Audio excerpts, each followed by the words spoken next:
Hey everybody, this is Tim with Game Time. I'm going to try to teach you how to play the Great Wall from Awakened Realms. This is kind of a strange semi-historical game about, well, building the Great Wall. It is a semi-cooperative, very much competitive game. We have it set up here for 2 players. You can play solo. 2 players has special rules, and you can also play cooperative, fully cooperative. There's different rules for each mode, but I'm going to teach you how to play the 2-player, which does have an extra sort of dummy player that you use. Right here, he's going to be blue, and I have green and red that are going to be set up. But anyway, the game is going to be played at a maximum of 5 rounds, tracked right here. Oh, 6 rounds. I'm sorry, it's 6 on the on this side of the board. This is a double-sided mat here. There'd be 5 in the 4 or 5 player game. This side is for 2 or 3 players. The game can be a maximum of 6 rounds. I haven't played 2-player very much, but the game can also win if all 3 levels of the wall are built. And I'll just show you real quick how that looks. You only play with 2 wall sections in a 2-player game. This wall section is going to be, well, actually it's supposed to be the left side, but for this video I made it the right side. It doesn't really matter. Anyway, one of them is going to be not on the board, not used. But that's how it looks when you build a wall section. So if you build all 3 sections of each wall, now we'll just leave this up for now. The game can also end at the end of winter. The game can also win if all 20 shame tokens, these are shame tokens right here, they're double-sided. I have 20 of them, 10 per player, set up for a 2-player game. Okay, all this is checked, I believe, at the end of winter. Okay, so the game, so I was talking about the rounds, and in your first round, well, the game goes through seasons, okay? 4 seasons in a year, but the first year you're only going to play the fall and winter seasons. And then in the following years, you're going to have, spring, summer, fall, and then winter. Most actions are done in the fall, but certain actions are done in the spring and summer. It's kind of a reset phase. It's going to show you how to get points and whatnot. So I will try to show you what you would do at the beginning of the game, and then in the first round, and then I'll try to tell you what you're going to do on future rounds. So the very first thing you're going to do is you were given 2 leader cards and 2 of these advisor cards. You're going to choose one of the 2 leaders here. Okay, so I got, Liu Kei and Zhao Tong, I think is how you say that. And you're going to choose one. They have a special ability, and this is the starting resources they're going to get: chi, gold, stone, wood, and this is how many tactics cards they get. And this is their T order, which is turn order in the game. And this is my other leader here, and this is what he would get if I chose him. And the number right here is just, the higher number is going to be better for when I start first. I can change my turn order later in the game. So I'm going to choose one of these leaders. Let's say I choose Zhu Tong, and I'm going to choose an advisor. I got 2 of them here. I'm going to choose one of them to put face up here, and I'm going to get to use this ability here. Each time you play a tactic, remove 1 shame. That's good. That's a good one. So, and I can take the other one. He becomes a supporting advisor. The supporting advisor goes underneath here, and for each supporting advisor, you're going to buff the ability of the leader that you have. So this one says, during the Overseer income step, get 2 times the number of scrolls I have here, honor for each wall section with at least one of your archers on firing spots. That's what that means, okay? So it's a multiplier for each. So if I get later in the game, I have 2 of these, let's say, then I'm going to get 4 honor every time I meet this condition. So anyway, that's just how you start the game, like that. And the other player would do the exact same thing. So let's say the other player, let's say he chose this one. Okay, he's got 81. He chooses this ability right here. This is his. He'd get all these resources here, and then you would take your T order markers, which are these 2 big guys here. And because the green player has 81 and the red player over here has 40, their T marker is going to go towards the bottom. Okay, I've already put the neutral player, the dummy player's T marker on the bottom, because that's how it starts. Red's going to go here next to the lowest, and then green will go on top because they have the highest number. So that's what you would do at the very start of the game. Now, just some things to notice out here on the board. You start the game with barricades because you're not going to have the wall built. Let me take this off. Okay, so this is going to protect your wall. Now, barricades at the end of every round are going to get discarded, so there's not going to be anything there unless you build new ones on the next round. These are horde cards, these big cards right here. If you fill all these spots with soldiers or with wounds, these are wounds right here. Okay, you just put a wound here, or you're going to put a soldier here, or maybe a horse you would put here, okay, over two different ones, two adjacent ones.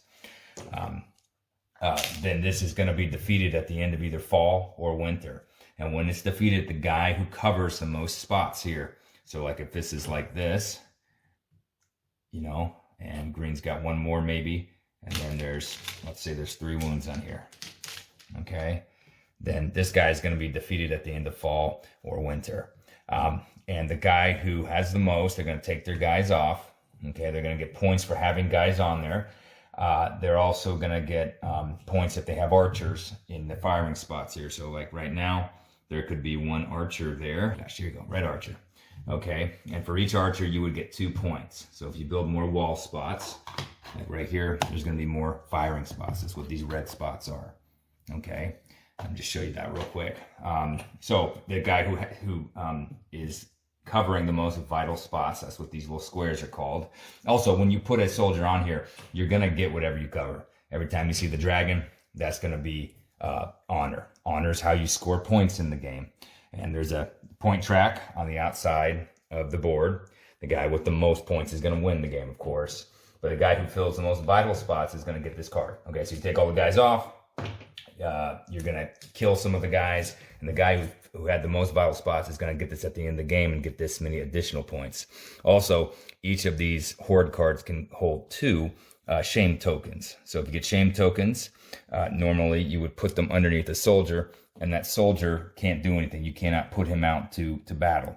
You can get rid of shame tokens during the summer phase by using 2 chi, and you just get rid of it. Okay. Now, the shame tokens, instead of putting them underneath the guy, the horde cards, you can put shame tokens, up to 2 of them, on these cards. And before the end of the game, as long as you pay the chi or get rid of them another way, you're going to be able to score for this horde card. If there's 1 shame token on here, you can't, flip it over and get these points. Okay, so what you're trying to do is the hordes are going to attack every round, okay? And you want to have enough defense value that is either equal to the total amount of all hordes that are out here's attack value, okay? If you meet or exceed that, you're safe. If they exceed your total defense value, then they are going to breach the wall, kill everybody basically. Even guys that are on here, they're going to kill them, and you're going to replace these guys with wounds. So right now, each of these barricades is going to give me 2. They always give you 2. And they give you 2 points when you build them as well. Right now I have 6. We would want to kill this guy or build a wall section. Wall section, the basic one, has 8. Okay, so if I build this, I'm pretty much safe. Now I need to look at the abilities that these have right there. As the soldiers killed on this horde cannot be saved. So what you can do is whenever, when I was taking the guys off when he was defeated, each of those guys you could pay 2 chi to. Chi is the blue here, okay? And you can save that guy. And when you save him, he's going to go back to the same rest area. There's 3 rest areas in the walls. Of course, 2-player one, going to play with these. These guys in the rest area, they aren't dead, but you have to attack with them. There's an ability, a keyword in the game called attack. And whenever you do that, these guys can be put back over here. Okay, so this guy you wouldn't be able to save, but there's different abilities on here that you can that the enemy can use against you. So you have to be aware of that. So you're trying to build the wall up, prevent guys from attacking. If guys do attack, they get through, and per guy you get shame if you don't have guys on the horde cards. That's kind of the basic ability. So that's kind of the general what you're trying to do in the game, the horde cards. More horde cards are going to come out, and whenever a horde card is going to be discarded, so you got all these guys on here, you have to kill this many of your soldiers. The rest of them get to go back here for free. Okay, so in that example before, say this archer would be here, that guy would not be there. Let's put these guys back on here. So when this guy was killed, even though green's going to get it because he's covering 3 spots, red's going to get his guy back here for free. Green's going to get one of his guys back here for free. Well, that's an archer. These archers look like soldiers. One of these guys is going to go back here for free. The other two are going to die unless they do something, which dying isn't terrible. Sometimes you'll get points for guys dying, but it's not great either. So there's a lot of ways you can get points, and you can save guys. Something to note too on the game board, artifact cards. These are, end of game scoring. So 7 points for each clerk above 5. You start with 5 clerks, okay? Clerks are going to be the guys you use to do actions. And I'll get to that in just one moment. And you got some other abilities here. So this one gives you 3 honor for each overseer level. What is that talking about? Let's show you. So in the main phase, in fall, okay, and on the first round, each player has a hand of cards, 6 different cards. And this is what they're going to do every round. They're going to pick one of these 6 cards, okay? And the other player's going to pick one secretly. So like say they pick raised banners, and maybe the other player chooses attack order, let's say. Okay, they're both going to reveal their cards. And the guy who's highest in T order, which for this game it's going to be green, he's going to get to do his card. Well, he's going to get to choose when his card activates. So he's going to go over here, and he's going to get to choose first, second, or third, because we're playing a 2-player game, remember. So he's going to go here. Red's going to choose. Let's say red goes here. Now there's a 3rd slot. That's why you've got the dummy player here, the Reed clan. So the Reed clan is going to be able to put their card right here, and they're going to get to do their abilities. Now the abilities are going to be activated by the guy who's highest on T order, so green. So green's going to go top to bottom. He's going to get to do something, this ability. And then everybody else, the green color here means everybody else is going to get to do that ability. And then he gets to do the bottom part, okay? Most cards work this way. He's going to get to do this. Everyone else does this. And then it's the guy who played it gets to do this, the red card, okay? And then this one activates, and this one, it kind of tells you what it does. But green gets to decide what happens to this dummy player. And part of the reason why there's a dummy player is he's going to have his clerks out here, his workers basically in the game. And that's going to help you activate the abilities. He gets to choose certain things, but the Reed clan, it does different things. It doesn't work like a normal player. And some of the rules are right here about how he works. He doesn't work like a normal player, but he helps the game to work for 2 players. Honestly, I'd play the game with 3 players, but for this example, I want to show you how to do 2, because I think lower player count for this game is a good choice, because it's a pretty big, beefy game. Okay, so fall. What are we doing? We're going to take our workers. We're going to, so the green player, he would go here, and he actually doesn't get to place any workers with this card. He would recruit 1 spearman, for free for each raised banner. So you look out here. Oh, there's a raised banners out. So he would get to recruit 2 for free. And let's see, on the command track, recruit 1 additional guy. And then he attack with all your soldiers in 1 wall section. So if he has any soldiers that are out here in the red zone, he has 1 here. He's going to get to attack with this guy and put him out on one of these cards. Now, spearmen can only attack the guys in the front here in the wall section that they're at. So if he's here, he can attack this guy. If there's another guy over here, he can't go over there and attack to him.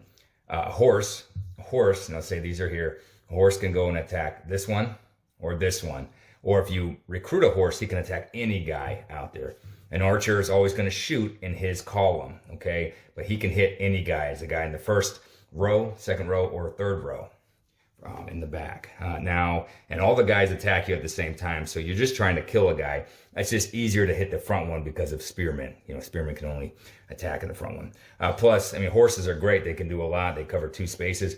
But each army, each lord here only has two horses. So you can't just spam horses. So yeah, you're going to do whatever it says. Other players are going to get to attack with 2 guys, soldiers in any wall section, or they can recruit 1 spearman for free. And whenever you recruit, you get to attack with them as well. That's what that means. And then, the player who plays gets to do this.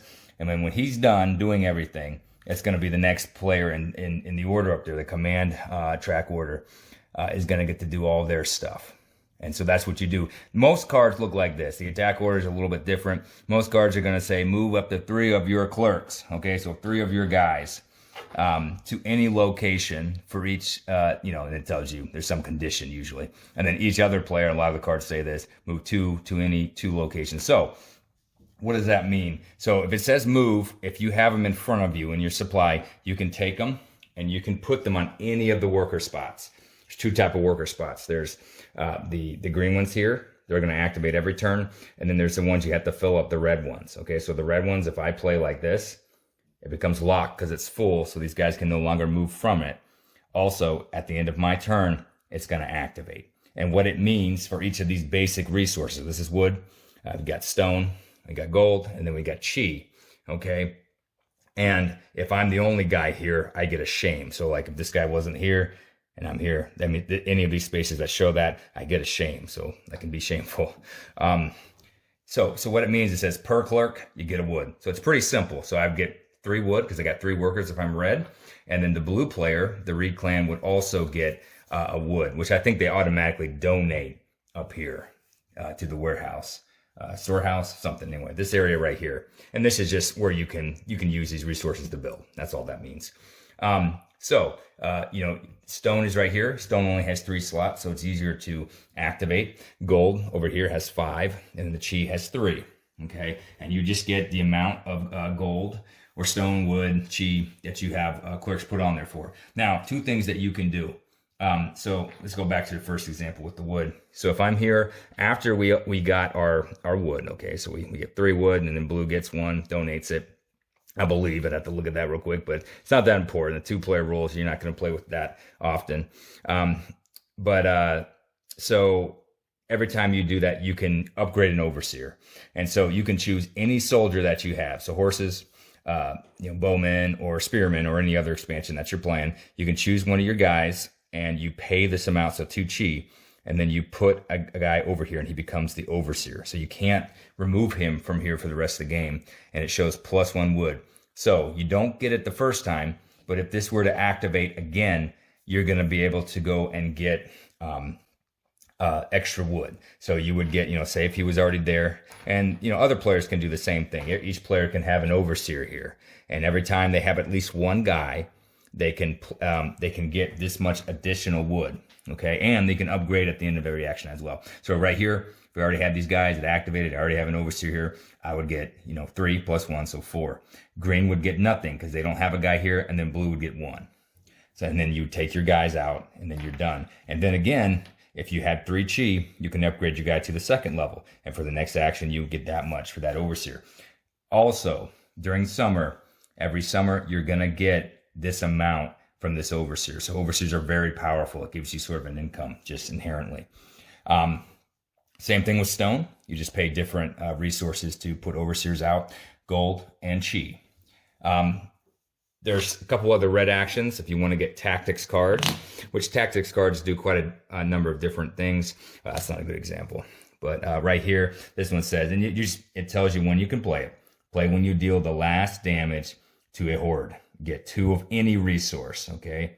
And then it has a boost effect. You can pay 2 chi, pay when you deal the last one to a horde, you get 5 of any resource. So they're very powerful. Now, this is only going to activate if 2 guys are here or if an advanced activation is done, which just lets you, if a place is not full, you just get to go ahead and do it, but you have to have that keyword advanced activation. So right here, so 2 guys, 2 guys are here. Red's going to draw 2 cards. If 1 red's there and 1 green is there, each of you is going to get to draw a card. That's just how it works. So up here, this is the T order. Okay, and this is, you can change this. So if I'm here, and then let's say green goes here in T order. So this would be kind of dumb for green to do, but green would go up by 1. So he wouldn't go up at all because he's already at the top. And then red would get a chance to move up by 1. So he would overtake green. So that's how that order works. Or, say Green doesn't want to go there because they're already first. Red can put both of his guys here, okay? If he puts both his guys here, no matter where he is on the T order, he goes ahead and puts his on top. So that's how that works with that action. I think that's all the red actions. Now these are only going to activate if they're full, okay? And they can not be full the whole round or each turn. You can just have a guy sitting out here. And, you know, until you're going to have to go put another guy there, maybe on a future round or a future turn of somebody else's before it's going to activate. But they don't have to activate. They just sit out here until it's full, or an advanced activation goes and makes you just draw one card there. Okay, right here, this one's going to let you move from different rest areas, or it's going to let you move your archers from different firing spots. So if archer's here, you can move him here for each clerk you have. And then, you know, if you had more guys, you know, say you had some guys back here, a horse, you can move your horse over here, just for each clerk. You can move one guy. That's how that works. There's an archer back here. He's going to move to a rest zone. He's not going to move from here to here. That's how that works. Over here, you've got the, I guess it's the barracks. You can, for each clerk here, you can get a soldier. The cost of each soldier is right here. It just shows you for spearman, archer, and horse every time you recruit a guy. You don't have to do this, but you pretty much want to. If I recruit an archer, I put him here, and I get to instantly attack with him. I get to instantly take a wound, okay, and I put it on one of these guys in the column, okay? If I recruit a horse, okay, I can recruit him anywhere. It doesn't really matter. He gets to attack instantly. I can put him on any guy out there, any guy that's already out there. So maybe right there. Okay, if I recruit a spearman, I have to attack this guy or this guy. If there's other guys in the back, I cannot attack with the spearman. And I can do it as many times as I have clerks there. If I'm the only guy there, I get a shame. So you want to have at least one other player there. That's pretty much how that works. You can also recruit a guy, and you don't have to attack with him. You can just put him in the back zone if you want. It's kind of dumb, but you can do it. So over here, one more thing I should say. I'm sorry. The third thing you can do is whenever one of these is full, I apologize, I should have shown this, but you know, say these are here. Not only can you get the resources, and you can upgrade an overseer or put a new overseer on here.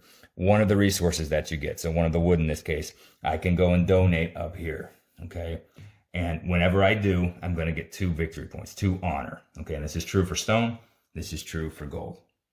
Okay, so over here, why does this matter? So over here, you can build the wall, okay? And there's 2 things you can do. You can build the wall level. So right now, there's nothing out here. And right here, the wall level is 5, or it's going to cost 5 of those resources. So it's not chi, but it's wood, gold, or stone in any combination. That lets me build a wall section. That's what lets me build it. I take the wall section, I put it here, and I can choose any wall section on there, and then I get that many points. So I'd go over here, and I would upgrade or I would get 5 points rather. That's what I would do. So for the next wall section, it's however many resources I pay, I get that many points. I just have to be there. Or I could build a new wall section. I don't have to upgrade or build another level of the wall. I can, if there's no barricades, out here, or if there's an empty spot, I can build one of these, same cost. I get 2 points for it because that's how many I spent for it. Barricades are always 2 defense. Okay, it doesn't say that anywhere, but that's what they provide. Okay, the other things you can do, that you have to do, you get that many points. That's what that's telling you. That's what I was just explaining. Now, if there are resources here, so say there's some stone and some gold here, I have to use these resources first, and I want to. Why would I not? To go and build the wall section. So if there's 6 there, I can get 5, and then I can use that to go and build the wall section for free. So building the wall is powerful, and it's one of the things that helps in the game, helps to protect against the hordes. So it's the name of the game too. So yeah, that's where you can build. And then I think it's the last space is going to be down here. Now I haven't talked too much about this, but you only have 5 clerks at the beginning of the game. Okay, there's obviously 3 more right here, so 8. If I go here, I can do one of 2 things. I can get a new clerk for 2 gold. I pay it right there, and he goes to my supply, so I can place him out on a future turn. Okay, the other thing that I can do is I can get a new advisor card. Okay, so I got advisors here. I hadn't turned them over yet, but let's go ahead and turn them over.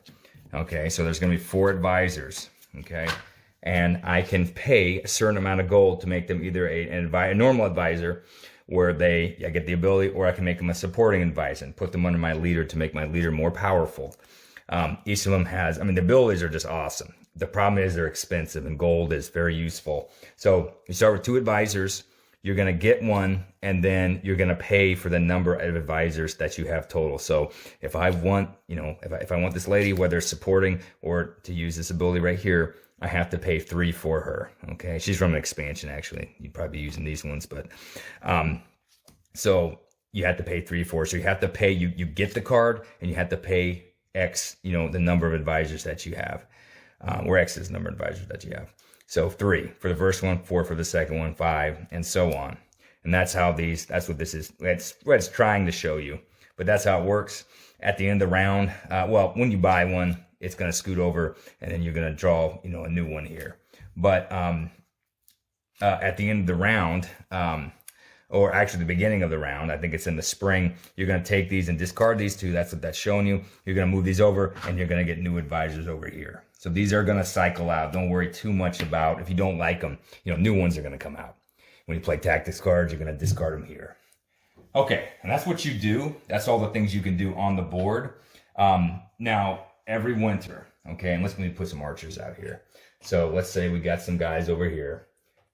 We got a green archer. He's not even holding his bow up. Here, let's say we got a red archer. You're going to get the hordes are going to attack, okay?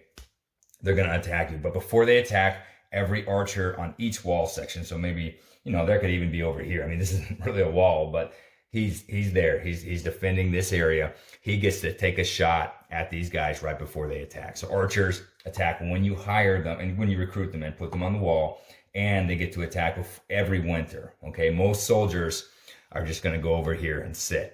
Okay, and they're going to die. Archers are not that way. The downside with archers is these guys, when you place them, you get whatever you place on, them on. Archers, you put a wound out, okay? I mean, the wound doesn't give you anything. It does help you kill the card. So this is why archers, that this is the downside. And they also don't give you claim over that card. So like if this guy just had a ton of wounds on him, and I'm green and I'm using my archers, I got to be careful because I have no claim on this guy. I'd want to put at least one guy out here. Now, if it's like this, let's say, and there's a tie, how do I break the tie? You go over to the T order. So green would win the tie because they're both covering the same amount of vital spots. Okay, so if you haven't killed these guys and, they're going to come and attack you, and their value is more than, because this guy's value would be more than 1, 2, 3. These are times 2, so that's 6. There would be a breach here, okay? And you kill everybody. There's a bunch of shame. It's not good, okay? Except guys that are back in the rest area. So this guy's back in the rest area. Nobody's killed. Also, wall levels are not destroyed actually when they breach. Okay, I guess it's just too big of a wall to destroy it. I guess that's accurate. So you don't have to worry too much about that, but you don't want to get breached if you've been building up in an area. And your opponents, they're trying to win the game too. They may want to let a wall section get breached because you're in there. So you're not working together. You are trying to defend. You don't want, you're going to have, your guys here and the other players have their guys there, but you don't necessarily want to, work with the other guy too closely, the other players. So yeah, the sides are going to attack. If there's breach, I think it's for each guy, for each player that doesn't have a soldier on here, you get 1 shame per horde card. Okay, and then you're going to check the end of the game. Okay, and you're going to do this for each wall section. You're going to check the end of the game. So are all 3 levels of both of our walls sections here built? Is all the shame gone? Okay, the shame tokens, are they all on people's boards, or have they been discarded? Okay, and if that's not true, then there's going to be another round of the game. Also, like I said, if this is at the very last, round here, then obviously there's not going to be another round. So those are the 3 ways that normally the game will end. I am going to go over what happens in the spring real quick. I just told you what happened in winter. So there's going to be several things that are going to happen in the spring. The very first thing is you're going to advance this time marker right here. You're going to take it and you're going to move it up. Okay. The next thing you're going to do is you're going to place new horde cards. You're going to look up here at this number and you're going to place new horde cards. Now, where do they go? You look right here and this shows you where the next card goes. And you flip it over, it goes on the right wall side. Now, for a 2-player game, I took out all the left ones. Sometimes it'll tell you in the rulebook to take out all the right ones, but it really doesn't matter. So it's just going to be an active wall section that we're using. Right there, we're going to put this one out. So now it's going to be 16 on this wall section that they're attacking with. You count both of them. If you're ever placing cards out here, because you're going to place more cards, and last round it's going to be 4 horde cards are going to be put out here. If you ever can't place one, so like I placed one here, and then this one says go again, a raid happens. Okay? And whenever a raid happens, certain things are going to take effect. It's not good. You're going to get shame, okay? And I think it's shame for each card that you got that you couldn't stop. You're going to discard the horde card, then you immediately remove a number of shame tokens equal to the number of players from the game. So you're going to take these, and for each one of these that you couldn't place, you're going to get rid of, you're playing a 2-player, so 2 of these. It's really bad if you're playing with more players. That's what's going to happen in a raid. That's how, this is going to lower the total amount of shame tokens. Okay, I was talking about before, you're going to, in the spring, the last thing you do, you get rid of these 2, you slide these over, and then you draw 2 from this deck.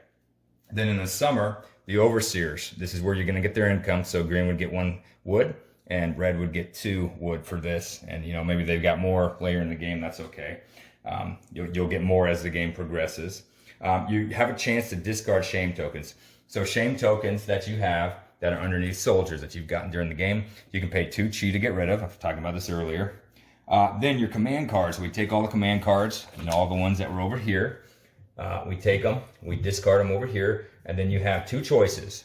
You can either reclaim all of your command cards that are over here, except for Betrayal, because Betrayal says you can't, and you can get it back in your hand and use it again next round, or the coming rounds. Or for each card that you've left over here, you get 2 honor, 2 points. Okay, so you get a lot of points if you go through all your cards. It's just people are going to know what you're going to be playing, and certain cards say, like this one says that they play, Despotism, and then this one works with raised banners. So there's different things that'll happen. It gives you more choices if you reclaim them, but less points. And that's it. And then we go back to the fall. We would each choose a command card from our hand. We're getting less and less. Like I only have 5 now. And then, we look at the T order and choose where we wanted to go. But that's how you play the Great Wall.